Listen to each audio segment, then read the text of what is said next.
Olá, caçadores de reacts. Aqui quem fala é o Léo. E aqui é a Leti. E hoje a gente vai ver um react aí do canal do Selbit A gente Lives. vai ver Selbit assistindo esse berg de curiosidades de ordem paranormal. Exatamente. Esse aí acho que é o canal oficial de lives aí do Selbit, né? E esse vídeo aqui vai ser um vídeo patrocinado que o Tony patrocinou. E, inclusive, a gente tem vários patrocinados aí de ordem, então vai ter muita ordem no canal. Inclusive, o Tony patrocinou vários aí. Muito obrigado, Tony, por essa força que você está dando aqui no canal. Inclusive, a gente tá tentando melhorar a gente tá melhorando o setup, né? A gente já comprou algumas coisas, em breve aí a gente vai ter uns upgrades aí. Quem sabe a gente consiga iniciar as lives mais breve assim. A gente tá tendo algumas coisas aí umas coisas que são meio caras pra gente comprar, mas a gente tá comprando aos poucos pra gente já conseguir fazer, mas em breve vamos ter novidades. Então bora sem muita enrolação, porque o vídeo vai ser longo, a gente vai pausando pra ir comentando aqui. Que é bem grande o vídeo, né? Então bora. 3, 2, 1. O Play. iceberg de curiosidades de ordem paranormal, vamos ver. Um Essa eu react tô do curioso. Apesar que react. tem curiosidades que nem eu sei. O Né? iceberg das curiosidades de ordem paranormal. Eu React sei, do eu react, sei. galera. Eu tô um Curiosidade que nem ele pouco, sabe, bastante, muito, na verdade, Deve ter, atrasado né? Talvez pra jogo. fazer vídeo de iceberg. Mas antes Nunca, tarde nunca, do que nunca. nunca. Pra você Parece coisa que, que por ele algum motivo, nem não sabia sabe que- o que é um vídeo de iceberg, basicamente é uma lista de curiosidades aqui no caso sobre ordem paranormal, com a pequena diferença que eu começo dos itens mais Veríssimo. conhecidos e vou até os mais desconhecidos. Nesse Justo, caso, justo. das curiosidades mais conhecidas até as mais desconhecidas. Os icebergs também são separados por camadas, sendo as primeiras camadas as mais superficiais, mais visíveis, de mais fácil acesso. Qualquer um consegue enxergar. Nessas primeiras camadas ficam os itens mais famosos, populares da lista, que é bem difícil não conhecer. Já nas últimas camadas, a gente tem as áreas mais submersas do iceberg, então mais profundas no oceano, representando itens misteriosos, obscuros, entradas da lista que pouquíssima gente chegou a ver ou conhecer de alguma forma. Resumindo, quanto mais fundo e maior o número da camada, mais ocultos e secretos são os itens da lista. Tudo certo? Vamos lá Bora. então para iceberg de curiosidades de ordem Bora. paranormal. 你有试过自选魂师的斗罗手游吗？ Tomando uma 不再是 D 以前的 na 挂机卡 boca. 牌，而是真正的斗罗 M。 Estamos sem o YouTube Premium, né? Tem que voltar a pagar. Primeira Primeira camada. camada. Musicão, hein? Musicão.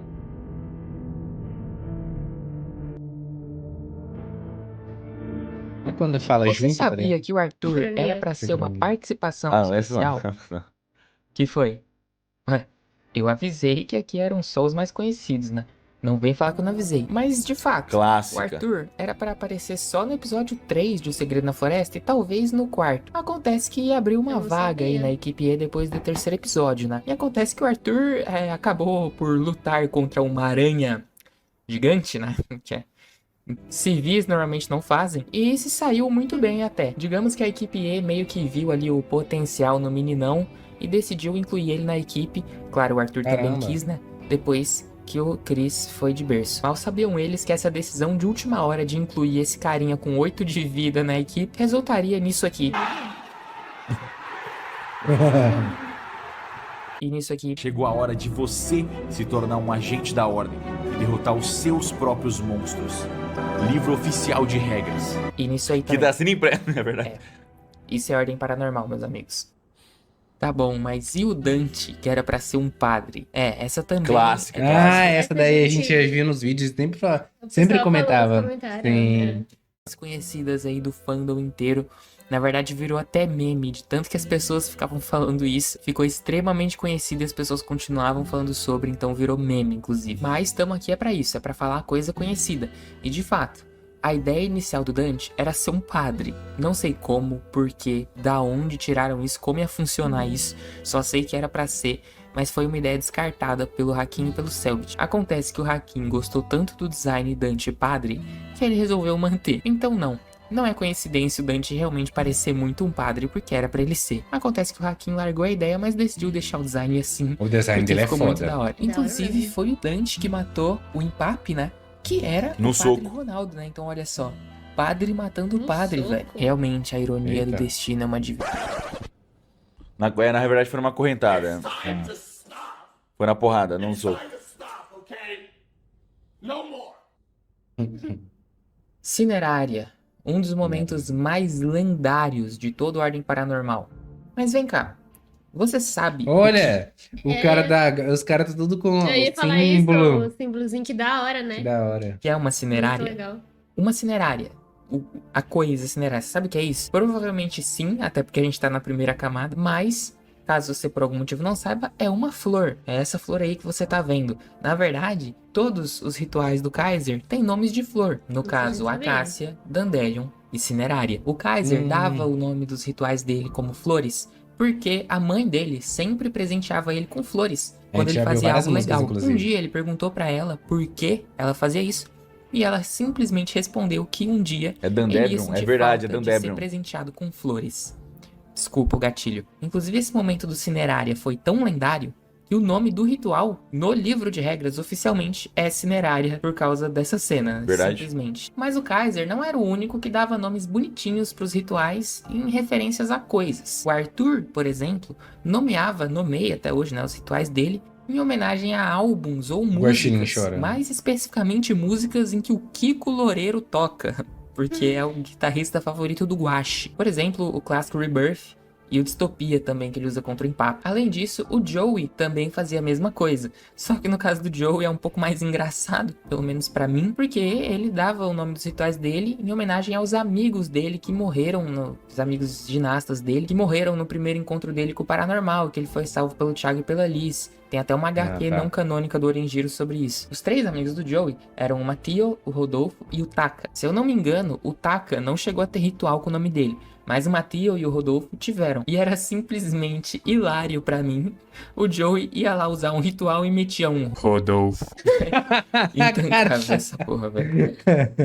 Aproveitando pra falar um pouco mais sobre o Joey, como eu disse, ele Mano, tinha esses essa- 3 Tá uma história mó amigos, triste. Mateo, Rodolfo e Taka, e que eram de 3 nacionalidades diferentes. O Rodolfo sendo brasileiro, o Mateo sendo italiano e o Taka sendo japonês. Pra simbolizar isso, esse laço que ele tinha com esses amigos, o Joey usava uma pulseira que tinha uma bandeira do Brasil, do Japão e da Itália. Coincidentemente, acabou acontecendo que a vida do Joey meio que passou bastante por esses 3 países durante o RPG, já que ele nasceu no Japão, teve sua primeira missão no Brasil e a sua última na Itália. Inclusive, você Caramba, que da com hora. certeza conhece as últimas palavras do Joey, né? Domo ou arimasu. Mas você já reparou que na famosa cutscene de Domo ou arimasu, essa frase pisca rapidinho em italiano e em português? Provavelmente se você prestou um pouquinho mais de atenção na hora você notou, mas eu mesmo demorei bastante pra perceber isso por algum motivo. Sim, Teve uma música que a gente viu dele que terminou falando isso. Verdade, a gente Só não que- entendi o porquê, agora tá explicando melhor, né? simplesmente o pior Joe Stan do universo. E pra finalizar com chave de ouro Essa dói, essa essa primeira dói. camada, ainda falando sobre o Joey, alerta de gatilho agora, tá? Conteúdo sensível aí, você que é muito frágil e tal, conteúdo pesado agora, hein? Joey. Clássico. Joey Já Joke. É aconteceu. Joey Joe Joke. Clássico, clássico. O nome do Joey já foi esse. Mas graças ao bom Deus, isso foi removido, porque no japonês escrito em português, o Y não existe, não tem Y em japonês, então eles tiraram e ficou só Joey Joke mesmo, Joey. que inclusive é uma referência a Jojo's Bizarre Nossa, muito Adventure. foda. Na verdade, o nome do Joey sempre foi uma referência a Jojo, só que tinha esse Y antes atrapalhando tudo por algum motivo. Meu Deus. Joey Joke. Achei que seria uma coisa pesada. Era Os meme, era tipo gatinhos, meme, né, era tipo- meme, era tipo meme, tá ligado? Eu não sei o que tá, não Joe, sei, não me Joe. pergunto, sei que era assim, mas justiça foi feita Jojo e Fags. essa coisa nunca mais voltou a aparecer na nossa tela. Graças a Deus. Né? Justo, justo. Justo, Vamos então justo, pra justo. segunda camada.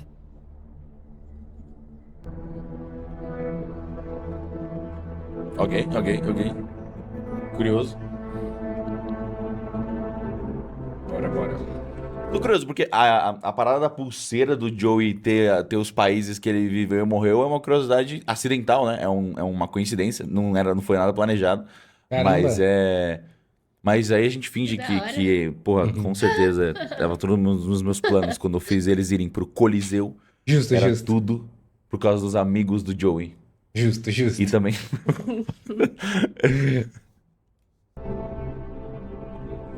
Era tudo um grande foreshadowing. Mano, tudo é combinado, tudo é roteirizado. E vamos de Ad. Tum, turum. Segunda camada. 04, 13, 02, 11. Esses Clássico. números são familiares pra você?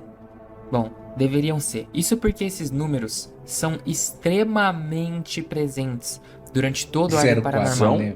Interrogação, Especificamente, ué. esses 4 números juntos aparecem diversas vezes durante o RPG. E eu não tô falando, tipo assim, uma ou duas vezes. Não. Tipo, o tempo todo, direto. Olha só, a lista das aparições é grande. Então, provavelmente eu não vou conseguir lembrar todas, mas aqui vai alguns exemplos que eu consegui pensar. A Beatriz, a Liz, o Thiago e o Daniel receberam as mensagens das suas primeiras missões às 4h13 da manhã. A senha da entrada do refrigerador falso da base da ordem é 0413. O espreitador se manifestava às 2h11 da manhã. 11/2/2009 é a data do incêndio do orfanato. O seu Eusébio, no episódio 0 de Calamidade, escutava os números 0413 no rádio. 11/11, eles encontraram o corpo de Rafael Montes lá em Carpazinha. 13/11, o Virgulino morreu. 11/3 foi o sumiço da equipe Kelvin. 11/2 foi o começo da utilização de espirais no projeto Santo Berço. 11/4, a equipe E chega em Carpazinha. 0413-0211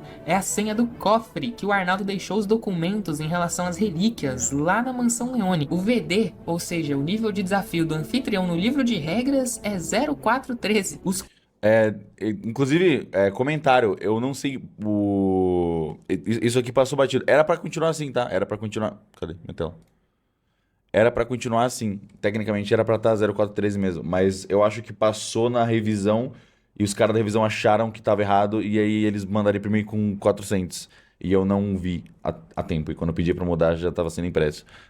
Mas era tipo um easter egg que foi perdido. Mas deveria ser 0413. É 0413. Os 4 números que davam acesso ao terminal do anfitrião lá no episódio 7 de Desconjuração eram 0413 0211. Enfim, acho que deu pra entender que esses Caramba, números que estão da hora. em todo fodendo lugar nesse RPG. Veríssimo. O que são esses números? Por que esses números? Amigão, não sei. Esse é um dos mistérios aí que até hoje Mano, o cara no chat ali pede refound. Que tipo assim, que eles imprimiram tudo com 400, né? Era pra imprimir com 0413, né? E o cara pede refound. Os existem em caras do Ordem chat, Paranormal. mano. Honestamente, eu não acho que vai ser nada demais. Eu acho que é só uma coisa que tá aí por algum motivo. O aniversário do Selbit é 11/2, né? 11 de fevereiro. Talvez, sei lá, 4/13 é a hora que Olha uma foto não minha. sei, aí é Que por bonitinho isso que eu. esses números estão em todo lugar. Se você tiver uma teoria legal sobre isso, Não. deixa aí nos comentários Eu nasci às 23h55. que eu tô muito curioso. Esse assunto desses números é muito fascinante pra mim.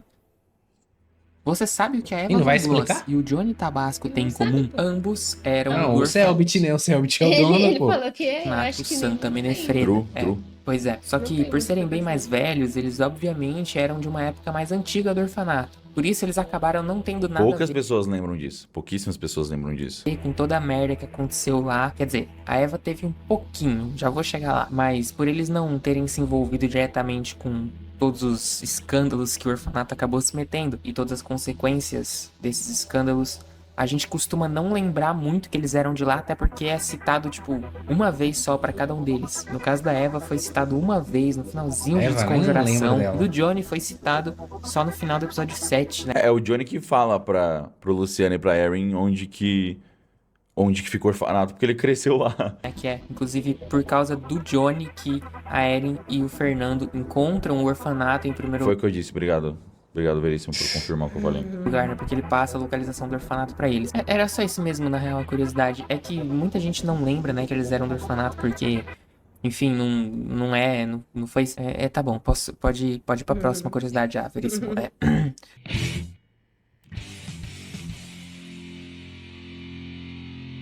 Os Dragões Metálicos. Caralho. Uma banda de rock que Zica, viaja o zica. Brasil inteiro fazendo shows e aproveita pra caçar e matar criaturas paranormais no caminho. Eles faziam isso há mais de 20 anos e eram uma das equipes mais fortes e experientes da Ordem inteira. Meus meninos. Até eles serem brutalmente assassinados no episódio 7 de Calamidade, curiosamente, por um fã.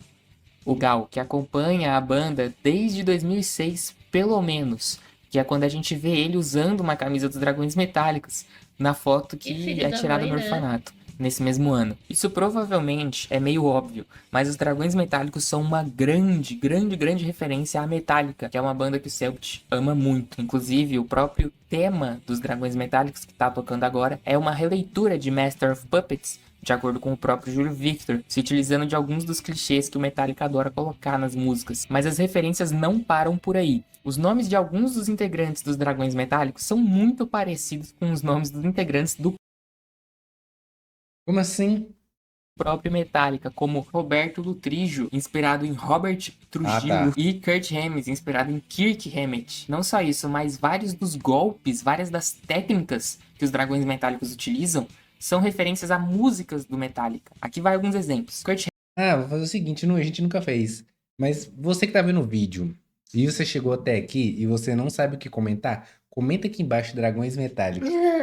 Porque tem muita gente que às vezes não sabe o que comentar, tá ligado? Mas o seu comentário dá engajamento, né? Então, comenta se você viu o vídeo até aqui e você não é acostumado a comentar, né? Não sabe, não sei o que eu comento. Comenta aqui embaixo Dragões Metálicos. E quem que costuma falar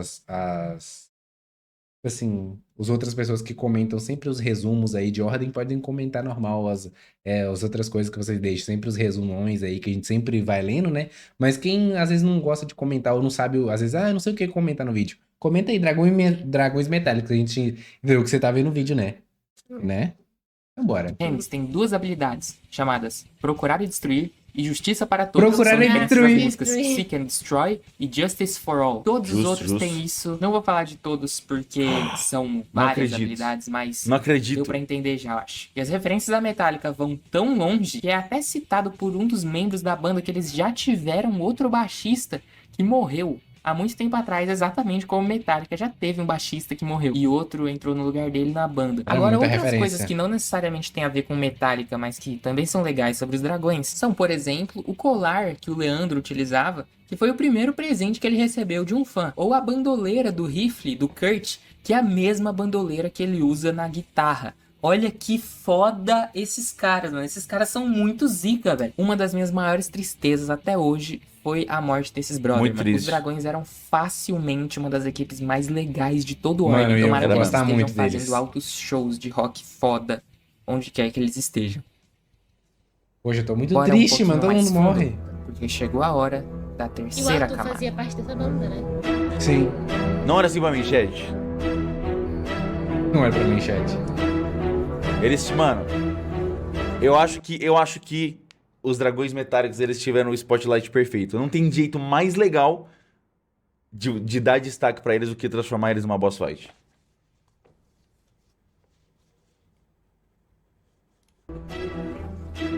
Verdade. Quem é Hakim? Bom, para o cego é a luz, para o sedento é a fonte de água, para o faminto é o pão, para mim é tudo.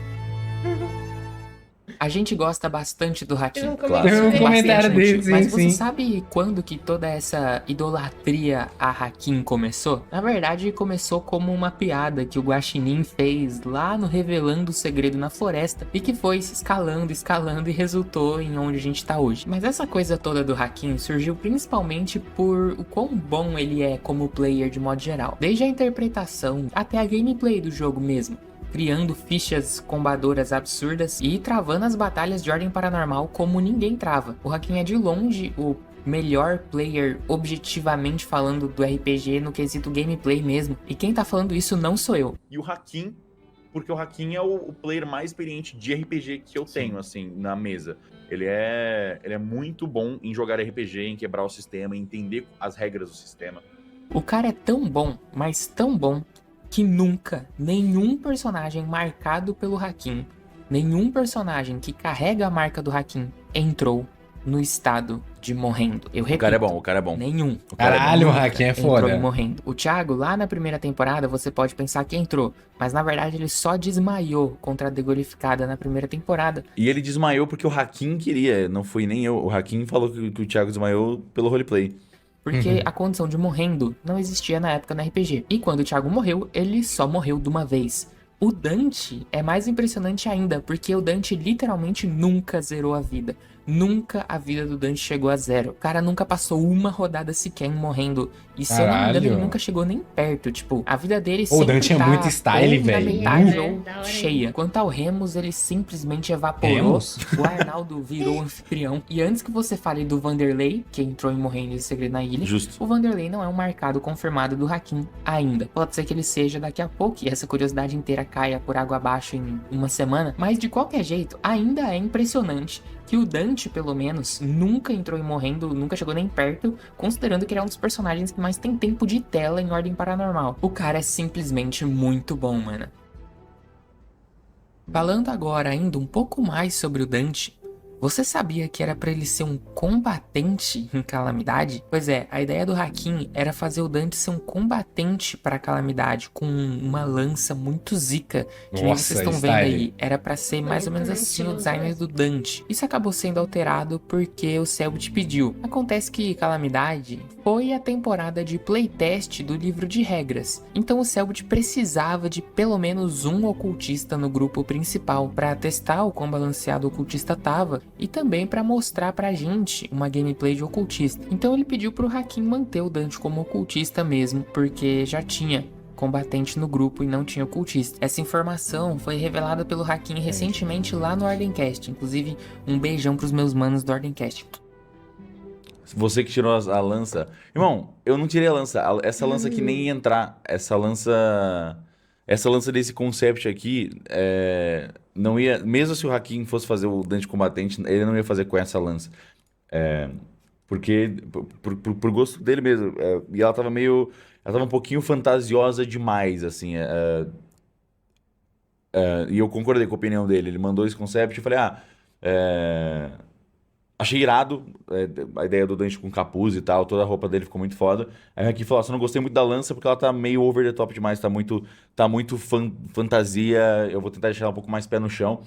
E aí a gente foi fazendo o Dante com o combatente por um tempinho, e aí eu percebi que, tipo, ninguém no grupo ia fazer ocultista. E aí eu cheguei pro Hakim e falei, você se importaria de talvez continuar como ocultista? Porque a gente precisa de um ocultista no grupo pra testar o sistema e tudo mais. Ele falou, tudo bem, beleza. Tipo, não foi uma grande coisa, tipo, não foi uma discussão. Ele falou, tava a fim de fazer combatente, mas se você achar melhor, eu mantenho o ocultista. Eu falei, não, vamos de combatente, beleza. Aí depois eu voltei, não, na real dá pra ser ocultista, na real, porque eu preciso. E aí ele falou, não, tudo bem, claro, sem problema. E a gente continuou normal. Mas esse desenho tá Não foda. foi uma Da hora, grande, né? não foi Pediu. uma grande Então o discussão. Selbit precisava de prova e tá como ocultista mesmo, porque já Pensa o quão chato ia ser Calamidade se não tivesse pelo menos um ocultista no grupo. tinha combatente no grupo e não tinha ocultista. Essa informação foi revelada. Era um grande turning point, assim, era um ponto muito importante na série que ia começar a ter mais rituais, né? O Dante já usava bastante ritual na Desconjuração, mas em Calamidade, especialmente, pô, dá muito versatilidade de usar ritual. Usa bastante ritual e tem um ocultista. Não adianta. Mano, um time balanceado de ordem tem pelo menos um especialista, um combatente e um ocultista. É base. Revelada pelo Hakim recentemente Pô, eu lá ainda no não sei como é que Ordencast, funciona essa inclusive. questão de classes aí, né? Também Porque o ocultista parece que provavelmente ele deve usar círculos mágicos, essas coisas fazer assim. rituais. Mas será como é que é esses poderes? Será que, sei lá, tipo, de invocações, magias de dano, os combatentes, será que é luta corpo a corpo? E com armas também tem, na verdade tem armas, né? Porque ele usa uma lança, né? Explica aí, deixa aí pra gente. Eu não sei se vocês já falaram sobre isso, né? Sobre essas classes específicas Não lembro de também. combatente, de ocultista. Eu não lembro de Especialista. especialista, não lembro disso. Um beijão pros meus manos do Ordencast. Você conhece o IMDb? Caso você não conheça, o IMDb é um dos maiores sites do mundo de avaliação de filmes e séries e, enfim, coisas no geral Sim. de entretenimento. É um site que Conheço. os espectadores vão lá e Meu dão mano, notas IMDb. pra uma série, um filme. E aí o site vai lá e faz um compilado das notas e joga ali uma média pra série baseada nas notas que ela recebeu. Beleza, Veríssimo, mas o que tem? E daí? E daí que Ordem Paranormal tem uma entrada no IMDb. Lá tem Caralho. literalmente todos os episódios de Ordem Paranormal, incluindo os revelandos e até Oh. os trans. É surpreendente como como é completinho o MDB do Ordem, inclusive. Tem, tipo, vários prints, todas as sinopses, todas as pessoas que participam. E tem bastante review, assim, pra uma série, mano, completamente independente, uma websérie. Tem, tipo, mais de 1.000 análises 1.200 análises da Foda, série né? no IMDb. Incendendo, estão todos lá. Tem toda uma galera que fica lá no IMDb adicionando os Caramba. E, inclusive, que as da hora. notas dos episódios são bem justas, assim. Tipo, os melhores episódios têm notas bem altas e os episódios mais fraquinhos têm notas mais baixas. A rapaziada, tipo, faz as reviews de verdade, assim. episódios novos quando Não saem. é tipo, eles não ficam dando 0 pra tudo ou 5 pra tudo pra tentar zoar, tá ligado? Inclusive colocando em inglês as legendas dos episódios. Eu não sei se eles têm alguma coisa a ver com a equipe T, que coloca legendas em inglês nos episódios no YouTube, mas de qualquer jeito é uma dedicação foda que eu vejo pouca gente falando sobre. De acordo com o site, os episódios mais bem avaliados de Ordem Paranormal, ou seja, entre aspas, os melhores, são o último de O Segredo na Ilha, o último de Calamidade, o último de Desconjuração e o último de O Segredo na Floresta. Justo. São realmente, mano, estão entre os melhores. Eu colocaria o Escolha Errada aí no meio também. Não Quer dizer, Escolha. Não Escolha Errada. Escolhas. necessariamente nessa Justo. ordem, todos têm exatamente 9.9 de nota, né? E Nó. sim, o limite é 10, então é tipo uma nota quase Nota muito perfeita. boa, né? Então, enfim, o pessoal gosta dos episódios finais, mano. Realmente, o pessoal é muito fã dos últimos episódios aí das temporadas.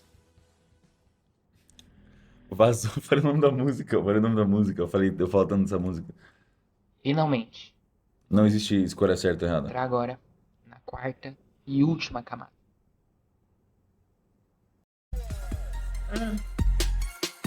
Ad. Bora. Tem que pagar o Que isso? Por YouTube que pra o mim vídeo de ficou novo. mutado? É, true, parece que o vídeo ficou mutado mesmo. Profundezas. Tomou flag de música. O sanatório de Carpazinha era um lugar estranho. Sendo a primeira dungeon de O Segredo na Floresta, lá os agentes encontraram muitas coisas interessantes, mas também muitas coisas que até hoje nunca foram explicadas. O exemplo mais conhecido de todos é o da Lurdete e da Aninha, uma mãe e sua filha que saíram para andar nas montanhas, encontraram uma caverna e de algum jeito se conectaram ao símbolo do Santo Berço, sendo que na época o Santo Berço estava longe de ser criado ali em Carpazinha com aquele símbolo específico, mas de alguma forma, quase 100 anos antes, Lurdete e Aninha já tinham encontrado e se conectado com o símbolo daquele mesmo Santo Berço. Bom, isso todo mundo sabe. Agora, a partir daqui as coisas começam a ficar interessantes. Além da cela da Lurdete e da Aninha, na primeira cela, a equipe encontrou um zumbi de sangue e lidou facilmente com ele. E junto com esse zumbi, na parede daquela cela tinha um pentagrama desenhado, juntamente com a frase "Deuses da morte comem maçã". Se você é otaku, você imediatamente percebeu que isso é uma referência Mano, a olha Death esse Note, cara. em que o Light, testando Death Note, manda um prisioneiro fazer isso e depois se matar. Mas de qualquer jeito, mesmo sendo só uma referência, ainda é curioso que o nome Deus da Morte surge aqui. Enfim, a cela número 3 Definitivamente também tinha não é uma coisa coincidência. bem estranha. O paciente dessa cela era identificado Isso apenas é o Light. que eles gostam de chamar de foreshadowing. com 2 interrogações. Justo, mano. É como se ele não tivesse nome. E quando eles entram na cela, o Joe escuta uma música estranha na cabeça dele. Dezenas Cara e do- dezenas de episódios depois, mais especificamente no 16º episódio de Desconjuração, a gente descobre que essa música é Spiraling Melodium, a mesma que o Arthur toca na Mansão Endiabrada, a mesma que deixou Heitor Mari completamente obcecado. Não só isso, mas nessa mesma cela a gente vê uma silhueta preta queimada na parede com cinzas, como se alguém tivesse evaporado ali, carbonizado mesmo. Quem era esse? Por que ele não tinha nome? Por que o Joey ouviu Spiraling Melodium nessa cela? O que é essa música afinal? Como vocês podem ver, várias perguntas foram feitas nesse sanatório e basicamente nenhuma delas foi respondida até hoje. Vale lembrar que, até hoje, a única Spiraling Melodium que apareceu foi a parte 2. 2 Fiquei anos perdido, depois. não sei. Quase 3. Talvez algumas Nunca dessas se escutou a música completa nunca sejam no Ordem. respondidas. Só o futuro dirá. Parando pra pensar, a Foreshadowing. gente realmente tinha que voltar pra cartazinha, né? Eu não tanco, Muita não. coisa ficou para trás lá. Por exemplo, a fenda. Veríssimo. O que é a fenda? Bom, essa é uma boa pergunta. A única vez que essa tal de fenda é mencionada é num documento do diário Eric do Eric Jur. Jur, onde ele fala que se o parasita já é tão forte apenas com a proximidade à fenda, o que mais poderíamos conseguir? O curioso é que ao entrar na caverna de Santo Berço e se deparar com o parasita, Olha a o cara equipe de não peruca, chega a mano. encontrar nenhuma fenda, nem Do nada que se Joey. pareça com uma fenda. E como a gente sabe, algo ainda vive, algo sinistro ainda vive nas proximidades das florestas de Carpazinha. A tal fenda também não parece ter ligação direta com a Relíquia de Morte, visto que nada sobre ela aparece nas páginas do livro sobre a Relíquia de Morte. Portanto, ela deve ter mais ligação com a lore do RPG Ordem Paranormal em si do que algo do sistema, envolvendo a própria existência da relíquia. Mas, curiosamente, no entanto, a palavra fenda é citada uma vez no livro de regras, na seguinte frase: é importante notar que um local com a membrana enfraquecida significa apenas um caminho mais curto entre as duas dimensões, não uma abertura na realidade. Uma fenda, um local sem a presença da membrana, resultaria no fim do mundo devorado pelo outro lado. Pois Cara é, do Selbit. é no mínimo sinistro. Você se lembra dos eventos que aconteceram na Ordo Calamitas entre os episódios 5 e 6 de Calamidade? Desde a invasão da Relíquia de Morte, até o Anfitro, até os Jogos do Anfitrião e o Kian aparecendo. Se eu te perguntasse quando, em que ano da linha do tempo de Ordem Paranormal esses eventos se passaram? Quando eles aconteceram? Você se lembra? Bom, se você respondeu 67 depois de Cristo, parabéns, você tá certo. E se você respondeu 2021, parabéns, você também tá certo. Como assim, Veríssimo? Como o exato mesmo acontecimento pode existir em dois lugares diferentes do Olha, tempo? agora, Ordem Paranormal Calamidade. Nenhum personagens ali eu conheço, ó. Fausto, Uhum. Celestine, Amália, Marius, Remus e Gaius. Não conheço nenhum desses aí. Com um pouco de caos, meus amigos, tudo é possível. Então, caso você não saiba, deixa eu te explicar exatamente o que aconteceu na Ordem Calamitas em 67 depois de Mano. Cristo e em 2021. A narrativa do arco dos jogos do Anfitros é tão complicada que a explicação canon tá na camada 4 do iceberg de Ordem Paranormal, tá ligado? Mano, Me empolguei aí. Assim, eu acho que eu tô certo, né? Seria muito engraçado se eu tivesse completamente errado, falando nada com nada. Mas, ó, até onde eu entendi, né? Se eu estiver falando alguma merda, que vocês me corrigem, por favor. Infelizmente, eu não sou o Selbit, né? Eu não sei, mas eu tenho... Enfim, veja bem. A Semperclausa, a porta de entrada da Ordem Calamitas, era conhecida por ser uma porta que nunca, em hipótese alguma, abria. E ninguém, nem mesmo a Máscara do Desespero, a magistrada, sabia o que tinha ou o que aconteceu do outro lado da Semperclausa. Nem mesmo o Kian sabia. Por que isso? Bom, ao entrar nas ruínas da Ordo Calamitas, os nossos jogadores voltam no tempo, aparentemente. Entrando nos corpos dos antigos marcados da Ordo Calamitas, vendo as coisas da visão dos marcados da Ordo Calamitas e controlando eles. O que as pessoas costumam achar é que ali eles descobriram da visão dos marcados o que aconteceu na Ordo Calamitas. Mas na verdade não. Eles não descobriram o que aconteceu. Eles criaram o que aconteceu. Antes daquele momento, no ano de 2021, nada havia acontecido na Ordo Calamitas. E é por isso que a Máscara do Desespero, a magistrada, não sabia o que tinha acontecido.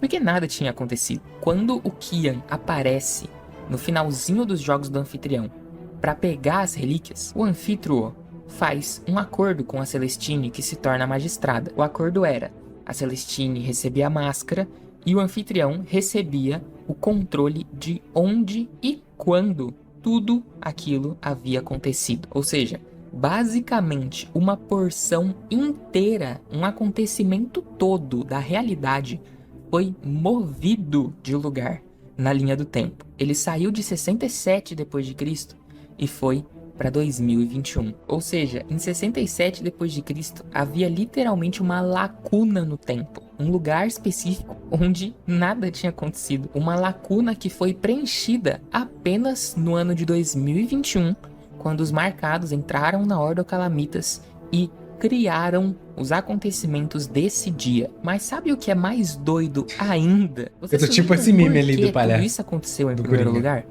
Por que a Ordo Calamitas foi extinta? Por que isso ficou dessa forma? Bom, foi principalmente por causa da invasão da Relíquia de Morte, né? Que forçou os players a ir pra sala da Relíquia de Energia, e um deles acabou virando anfitrião e deu toda aquela merda. E Ad. Tá com fome? Um dos E se eu te contar que a Relíquia de Morte só invadiu a Ordo Calamitas porque o anfitrião apareceu e porque todo esse acontecimento foi movido na linha temporal? Isso porque, de acordo com o próprio Selbit, o elemento morte não gosta muito quando a linha temporal é quebrada, e esse negócio de viagem no tempo, assim, não é muito o que a morte gosta de incentivar. Então, quando os marcados voltam no tempo e assumem o controle dos marcados de antigamente, mudando, portanto, o que aconteceu naquele lugar, a morte fica puta e invade a Ordo Calamitas pra matar todo mundo. Acontece que, por causa da invasão da morte, eles vão até a sala da Relíquia de Energia. Mais especificamente, repare que o momento em que a Relíquia da Morte invade a Ordo Calamitas é quando eles quebram os personagens da Ordo Calamitas e começam a falar como os marcados de 2021 em 67. Ou seja, eles estão quebrando a linha do tempo. Se eles continuassem só como os personagens de lá, a morte não ia ficar puta. Mas como eles estão mudando, eles estão trazendo informações do futuro pro passado, aí falou, peraí, não. Isso aqui não. O anfitrião aparece, portanto, mais pra frente, Se você assistir a cena, você vai perceber que tá tudo bem, até que a Celestine começa a dar, tipo, a ordem, começa a dar dicas de que ele é o Joey, sabe? E aí a invasão começa. o acordo com a magistrada acontece e só aí os acontecimentos são movidos na linha temporal para 2021. Ou seja, os acontecimentos da Ordo Calamitas em 67 d.C. só foram movidos para 2021 porque a morte invadiu a Ordo Calamitas. E a morte só invadiu a Ordo Calamitas porque os acontecimentos de 67 d.C. foram para 2021. Resumindo, é um paradoxo. Para deixar em um formato que fique mais fácil, talvez, de entender, é como se eu conhecesse minha esposa e tivesse um filho. E aí, anos depois, esse filho voltasse no tempo e fizesse com que eu conhecesse minha esposa. Nesse cenário, eu só tive um filho porque eu conheci minha esposa em primeiro lugar. Mas ao mesmo tempo, eu só conheci minha Aquela esposa série é porque em primeiro lugar Dark. eu tive um filho. Afinal, o que depende do quê? O que veio antes? O que aconteceu antes? Em Calamidade, aconteceu basicamente a mesma coisa em uma super mega escala, porque a invasão da base da Ordo Calamitas depende do acordo da magistrada e do anfitrião para acontecer. Assim como o acordo da magistrada e do anfitrião depende da invasão da base da Ordo Calamitas. Curiosa pra analogia. acontecer. Como você pode ver, não tem lógica nenhuma e pensar nisso é uma completa perca de tempo. Existem infinitos vídeos explicando sobre paradoxos na internet, no YouTube, que com certeza fazem um trabalho melhor do que eu. Mas eu acho que pelo menos deu pra entender que não dá pra entender. Afinal, é exatamente isso que é um paradoxo. Vídeo, mano. Eu espero de verdade que você tenha gostado desse vídeo, porque Bom vídeo, fazer bom vídeo. esses vídeos mais grandes e mais bem produzidinhos dá um trabalho significativo. Bom vídeo. Várias curiosidades, mano, vários pontos interessantes. Achei de fato curioso que a Ordo Calamitas ficou na profundidade. Mas é que, mano, pra mim parece uma coisa. Tipo assim, eu escrevi, tá ligado? Mas de fato, como é? Provavelmente um dos pontos mais complexos. É bem complexo. Não sei se é o ponto mais complexo do Ordem, na real, né? Essa ideia da Ordo Calamitas. Porque ela é interpretada de maneiras diferentes, assim. Quem tinha o controle das memórias naquele momento eram as máscaras. E elas entregaram o controle das memórias pro anfitrião. Tecnicamente, aquilo sempre aconteceu, mas as memórias disso, na realidade, não estavam lá. É por isso que, quando o Dante transcende, ele só tem acesso às informações do que aconteceu. Pensa que quando o Dante transcende e ele lembra do que o Arnaldo lembrou, e o Arnaldo lembrou o que a Celestine e a cena das máscaras. Só aconteceu cronologicamente a revelação depois. Nossa, eu não vou entrar nessa. Isso aí vai ficar pra parte 2. E aí, quem pegar, pegou. Quem analisar, analisa mais a fundo. Mas fica mais complexo ainda quando você envolve a transcendência do Dante e a revelação do Arnaldo. Inclusive, fica a recomendação aqui. O Senhor Veríssimo é um canal só de ordem. Ele fez vários vídeos de ordem. Eu Wix acho que- te dá o poder da Pode, inteligência mano. artificial Eu para acho que criar um alguém site com comentou todas as falando funcionalidades. sobre que o Dante ele fica cego, né? Uhum. Pera, tem alguma coisa relacionada com essa transcendência. Silêncio no tribunal! Eu acho. Está na hora de Verdade. Eu acho que tem não- alguma eu coisa não mesmo. sei se era... Ele fica cego porque ele vê o que não podia ver, sabe? Eu acho que era tipo uma coisa assim. Entendi. Eu acho que tem alguma relação. Mano, mas um videozão aí, Grande. né? A gente. O Muitas coisas a iceberg gente ficou um de pouco perdido, curiosidade. algumas coisas a gente pegou e foi muito da hora, e outras coisas a gente conheceu aí durante o vídeo. É realmente bem complexo, né? Ordem Paranormal, então é só depois que a gente vê os RPG todos que a gente vai absorver Entendi, melhor, entender melhor. Mas, mano, videozão aí, coisas muito informativas aí, muitas coisas que a gente não sabia. Deixa eu te perguntar, aqueles personagens que estavam ali do Calamidade, então eles são os do passado. Sim, provavelmente sim. E aí só ficou naquela temporada mesmo ali. É, né? Acho que nem naquela Rapidinho. temporada, foi provavelmente só Bem naquele rapidinho, episódio, é. naquele algum tempo ali que eles. Deve que os protagonistas meio que Voltaram. tomaram o corpo dos Sim. ancestrais, tipo assim. Da hora, curti. Videozão, né? Então deixa aí nos comentários aí o que vocês acharam desse react. Outras dicas aí, outras informações, na Sim. verdade, né? Sobre ordem.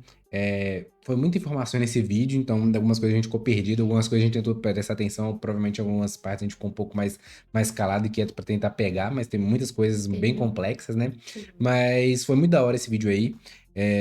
Muito obrigado pra quem assistiu esse react até aqui. Não esqueça de comentar aí também como é que era dragões metálicos, né? Se você viu até aqui, tá? Não esqueça de deixar aquele like. Compartilhar, se inscrever e ativar o sininho de notificação. Fechou? Então espero que tenham gostado e até a Até. próxima.